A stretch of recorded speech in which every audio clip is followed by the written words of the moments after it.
Hello, everyone. Welcome back to the Proverbs 31 Woman. Today, we're going to talk about don't diminish your voice and how you were meant to influence kings and queens. Our scripture is going to be Proverbs chapter 31, verse 2. And it says, "What, my son, and what the son of my womb, and what the son of my vows." You see, the authority of a woman knows her assignment. This verse is short, but it's loaded with authority, identity, and intentionality. King Lemuel's mother speaks three times, asking essentially the same question, but each time from a deeper place of responsibility. And so this is not repetitive, right? For emphasis alone, but this is layered in authority. So, first of all, she says, "My son," in the first part of the verse. And then she goes deeper and says, "The son of my womb," meaning an internal part of her. And then she goes even deeper and says, "The son of my vows." In these three places, we see the full picture of a Proverbs 31 woman's influence. She speaks as number one, the relational authority when she says "my son," because it is a part of her relationship, the relationship of a mother and a son. And then two, she speaks from the sacrificial authority, meaning the son of her womb. And then number three, the spiritual authority, who is the son of her vows. Now, this woman understands something many modern women have been taught to forget. You don't need permission to speak where God has given you responsibility. That means that you ultimately automatically have the right to be able to speak into those areas based upon the relationship that you have with the individual.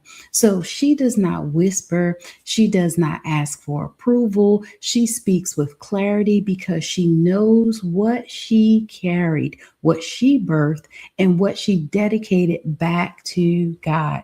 Can I just ask the question on this morning?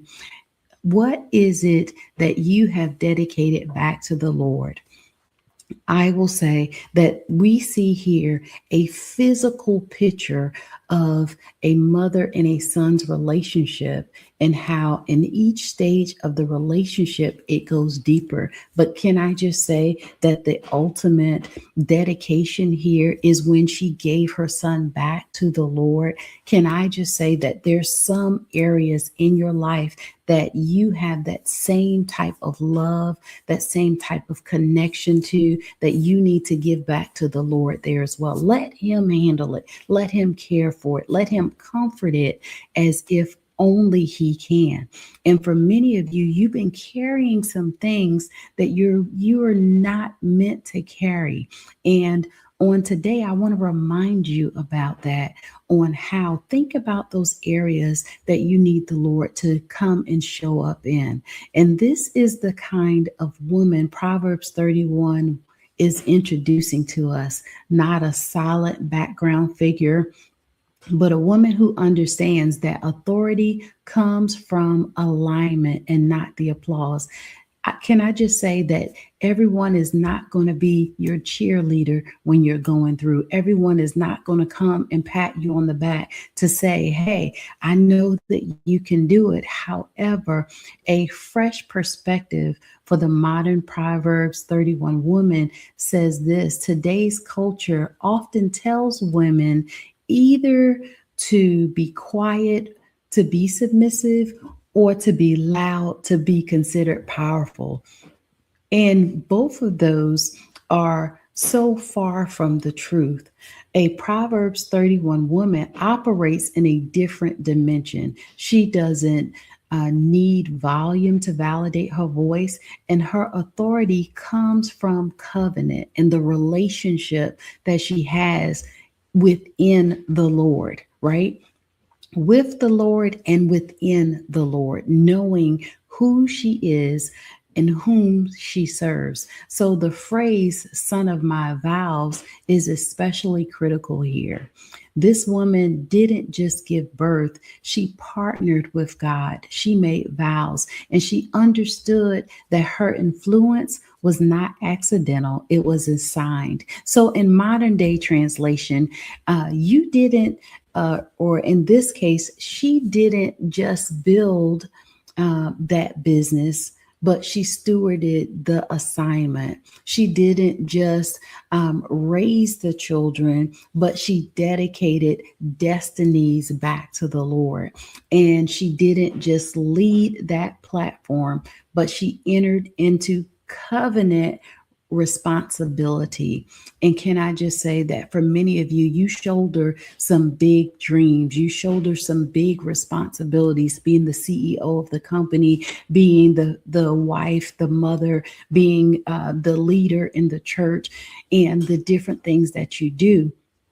Can I just say that being in that level of covenant responsibility, you have a lot to consider on a regular basis, and how you handle that shows your level of ability to be able to steward the different levels that you're at and the different things that you cover on a regular basis. So, can I just say that it is so much more important that you make sure that you're taking the time out to spend with the Lord on a daily basis to fill your cup.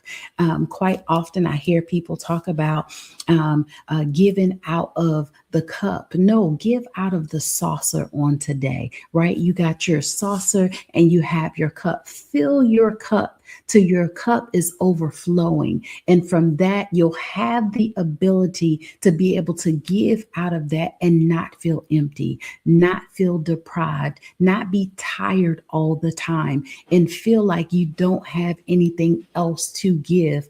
When you're practicing self-care, when you're using your voice responsibly, when you're taking care of the things that you need to take care of to make sure that you are properly in alignment and position, can I just say that it gets easier? That you'll find that your pathway is not as heavy as some days it may seem. Now, I'm not saying that you're not going to have the challenges or the trials or things won't buffet your flesh. But I am saying that you will have the opportunity to be able to do it with joy and with happiness. And in some days you're going to be skipping through the daisies, and other days you're going to be dragging along. Either way, you'll do it because you know that it is what you're supposed to be doing. And can I just say that when you align with your purpose, man, there's nothing that can stop you from being the best version of you each and every day. And when you understand that your influence is tied to vows, you'll stop shrinking your voice. You'll also stop apologizing for the level of wisdom that you have over certain situations. You'll also stop hesitating before you speak truth and you speak life into situations. And you'll stop wanting or waiting for validation to be able to lead, because you know what God trusted you with gives you the right to speak into it. Now, why does this matter for legacy builders and the Proverbs 31 woman? Legacy doesn't come from silence. Legacy comes from intentional instruction. So every king, every queen needs a voice that reminds them who they are, where they came from, what they carry on the inside, and what they must protect at all costs.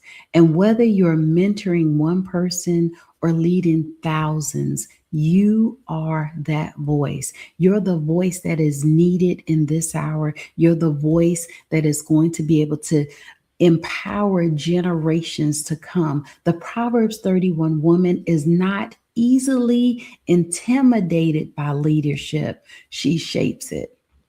right? The Proverbs 31 woman understands that silence in moments of responsibility is not humility, but it's an abdication.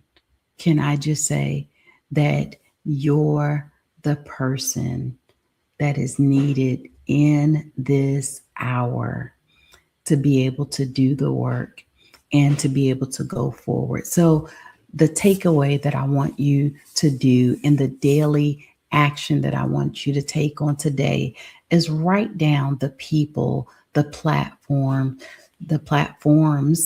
with an S, or the assignments that God has entrusted to you. That could be your children, it could be your clients, the teams that you're over, the audience, the ministry, the business, whatever it is. Write down that so that you can begin to pray in those areas.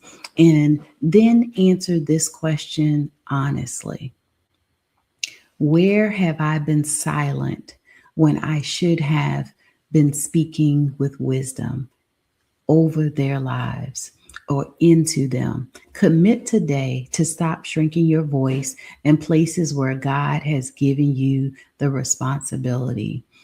And finally, our affirmation of the day is that I do not diminish my voice. I speak with authority, clarity, and covenant confidence.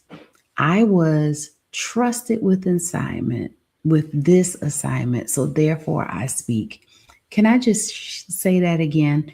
Because I want you to make sure that you have it clear. I do not diminish my voice. I speak with authority, clarity, and covenant confidence. I was trusted with this assignment, therefore I speak to it. I hope that you enjoyed our lesson for today, where we were talking about using our voice and not diminishing from the assignment. So, thank you so much for being here once again. Tomorrow, we're going to go into another lesson because I want to make sure that we're speaking every day into our lives, setting the tone of how it is that we are going to take this year by storm and be super amazing and intentional while doing so. Tomorrow, we're going to talk about protecting the throne. I look forward to seeing you then. Take care.